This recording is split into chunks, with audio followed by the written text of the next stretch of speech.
Digital India का पहला digital budget है।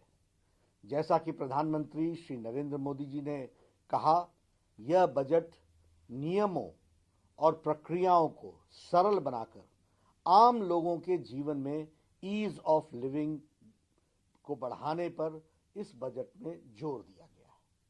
वर्ष 2021 का बजट असाधारण परिस्थितियों के बीच पेश किया गया है। इसमें यथार्थ का एहसास भी है और विकास का विश्वास भी है। यह बजट सभी वर्गों, बुजुर्गों, युवाओं, महिलाओं, संगठित एवं असंगठित क्षेत्र के मजदूरों, छोटे बड़े उद्यमियों की आशाएं और आकांक्षाओं को पूरा करने वाला बजट है। ऐसे सर्वस्पर्शी और सर्वसमावेशी एवं देश के जन जन के सर्वांगीण कल्याण के प्रति समर्पित आम बजट के लिए मैं आदरणीय प्रधानमंत्री श्री नरेंद्र मोदी जी का अभिनंदन करता हूं और वित्त मंत्री श्रीमती निर्मला सीतारमण जी को और उनकी टीम को बहुत बहुत बधाई देता हूं। Health and wellbeing, financial capital, inclusive growth, human capital, innovation and R&D, minimum interventions इस बजट के स्तंभ हैं जो भारत के हर क्षेत्र के विकास पर आधारित हैं। इंफ्रास्ट्रक्चर डेवलपमेंट पर विशेष फोकस किया गया है। स्वास्थ्य क्षेत्र में सुधारों को आगे बढ़ाया गया है। इंश्योरेंस सेक्टर में FDI की नीति में बदलाव किया गया है। MSME सेक्टर को मजबूती प्रदान की गई है। 7 मेगा टेक्सटाइल पार्क की स्थापना की जाएगी जो परिवर्तन लाएगा। शिक्षा एवं रिसर्च पर विशेष ध्यान दिया गया है। ये सभी प्रयास देश में रोजगार सृजन में बहुत बड़ी भूमिका निभाने वाले हैं। पहली बार स्वास्थ्य क्षेत्र के बजट में 137% की वृद्धि हुई है। स्वास्थ्य के क्षेत्र में बजट को 92,000 करोड़ रुपए से बढ़ाकर 2,23,000 करोड़ तक पहुंचाया गया है। 64,180 करोड़ रुपए आत्मनिर्भर स्वस्थ भारत परियोजना के लिए दिए गए हैं। यह अपने आप में भारत की स्वास्थ्य की तस्वीर बदलने वाला है। कोरोना वैक्सीन पर 2021-22 में 35,000 करोड़ रुपए खर्च किए जाने की प्रावधान की गई है और मोदी जी की सरकार कोविड को भारत से जड़ से खत्म करने के लिए कृत संकल्प है। इतनी गंभीरता हमने इस विषय की रखी है।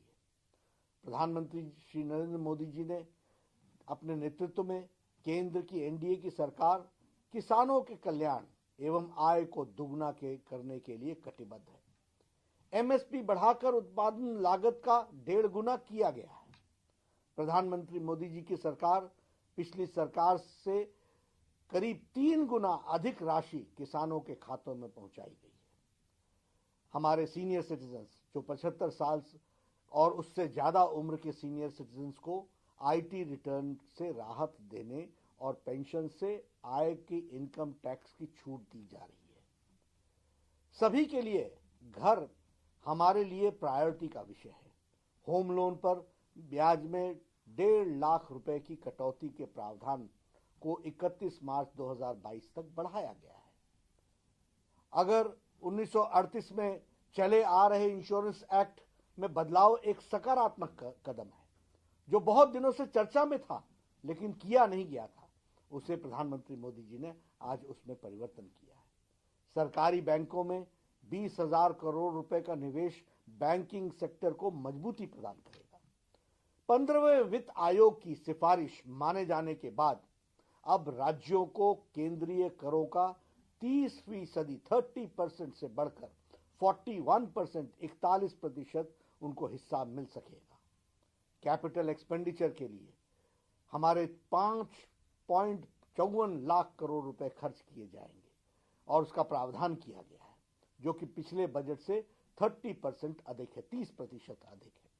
इसके अतिरिक्त राज्यों और स्वतंत्र बॉन्डेज यानी बॉन्ड्स भरने का भी उनको 2 लाख करोड़ रुपए दिए जाएंगे। हमारे स्वच्छ जल के लिए देश भर में अगले 5 वर्षों में 2.87 लाख करोड़ रुपए का प्रावधान किया गया है। शिक्षा में 100 से ज्यादा सैनिक स्कूलों को हाई एजुकेशन काउंसिल का गठन करके उनकी विकास की बात सोची जा रही है। 15,000 स्कूलों को आदर्श स्कूल बनाए जाने का प्रस्ताव भी स्कूल की शिक्षा को मजबूत करने के लिए रखा है। रिसर्च के लिए 50,000 करोड़ रुपए अलग से रखे गए हैं। आदिवासी इलाकों में लगभग 38,000 करोड़ रुपए की लागत से 750 एकलव्य स्कूल खोले जाने का भी प्रावधान है। अगर मैं महिला सशक्तिकरण की बात करूं तो उज्ज्वला योजना ने जो भारत में तस्वीर बदली है, 8 करोड़ बहनों को कनेक्शन मिला है, उसमें 1 करोड़ महिलाओं को और ये गैस का कनेक्शन पहुंचाने का योजन इस बजट में किया गया है। जम्मू कश्मीर में भी गैस पाइपलाइन योजना की शुरुआत की जा रही है। टी गार्डन में काम करने वाले हमारी बहनें, हमारी माताएं, उनके विकास के लिए 1,000 करोड़ रुपए का प्रावधान किया गया है जो उनके विकास में लगाया जाएगा। हमारे जो प्रवासी और असंगठित क्षेत्र में काम करने वाले मजदूर हैं, उस असंगठित क्षेत्र के मजदूरों के लिए अनेक योजनाएं लाई गई हैं। देश भर में एक देश में एक राशन कार्ड योजना लागू होगी।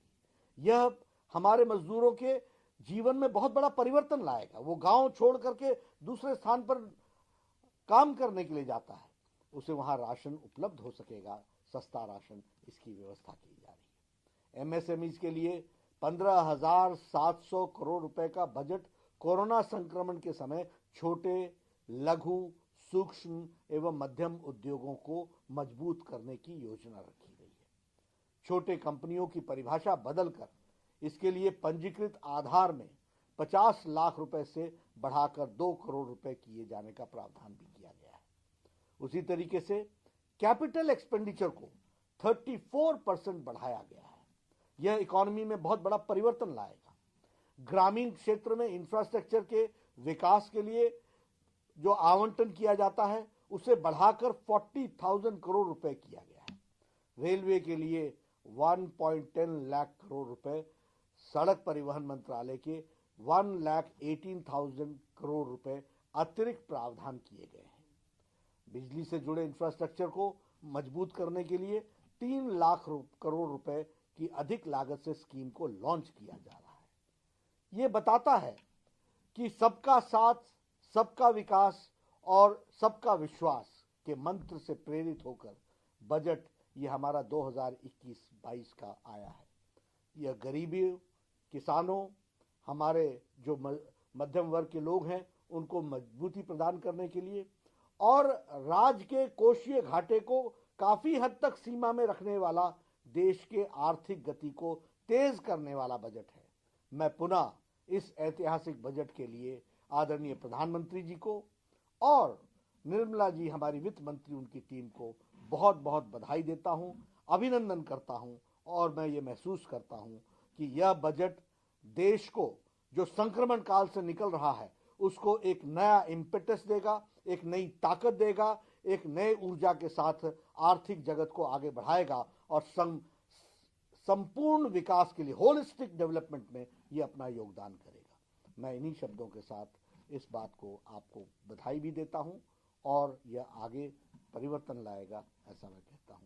धन्यवाद। Subscribe to our channel by clicking the subscribe button. Click the bell button and enjoy the latest uploads from our channel.